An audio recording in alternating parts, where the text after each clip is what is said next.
আমি যাবার আগে বলে যাই, রিক্ত আমি নিঃস্ব, আমি দেবার কিছু নাই, আছে শুধু ভালোবাসা, দিয়ে গেলাম তাই।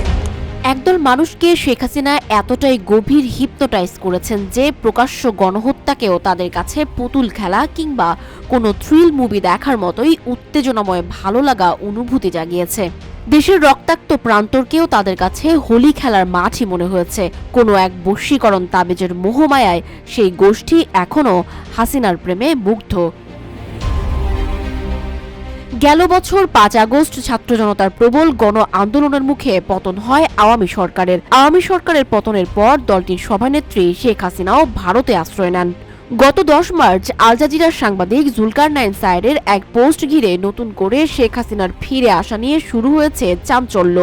গেল কয়েকদিন আগেই প্রথম সারির ভারতীয় কয়েকটি গণমাধ্যমে শেখ হাসিনার ফিরে আসা নিয়ে প্রতিবেদনে দেশ জুড়ে ওঠে চাঞ্চল্য, যেখানে জুলাই আন্দোলনের ভূমিকা রাখা ছাত্র জনতা সহ সবার একটাই কথা, শেখ হাসিনা ফিরে আসবে বিচারের মুখোমুখি হওয়ার জন্য। আল জাজিরার সাংবাদিক সায়ের তার সেই পোস্টে উল্লেখ করেন, অন্তর্বর্তীকালীন সরকারের কেন্দ্রস্থলে অবস্থিত কতিপয় উপদেষ্টা যারা অত্যন্ত দুর্বিসন্ধিমূলক উদ্দেশ্য নিয়ে সরকারে প্রবেশ করেছে, তারা কিছুতেই সাধারণ নির্বাচনের মাধ্যমে দেশে একটি রাজনৈতিক সরকার যেন ক্ষমতায় আসতে না পারে সে লক্ষ্যে কাজ করে চলেছে। এই চক্র বাংলাদেশ সেনাবাহিনীর ভেতরও অস্থিরতা সৃষ্টির চেষ্টা করছে। সায়ের আরও লিখেছেন, সরকারের বাইরে থাকা এই চক্রের কয়েকজন অনুঘটকের নাম আমি আগেও বেশ কয়েকবার উল্লেখ করেছি। যদি অনতিবিলম্বে এদের বিষয়ে যথাযথ ব্যবস্থা গ্রহণ করা না হয় তাহলে বাংলাদেশের সার্বভৌমত্ব হুমকির সম্মুখীন হবে। জুলকারনাইন সায়েরের মতে এই চক্রের সদস্যরা প্রধান উপদেষ্টাকে নেতিবাচকভাবে প্রভাবিত করছেন।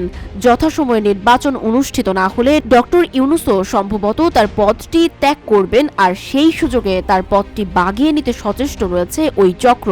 সে লক্ষ্যে তাদের পছন্দের একজনকে কিছুদিন আগেই ক্যাবিনেটে নেওয়া হয়েছে।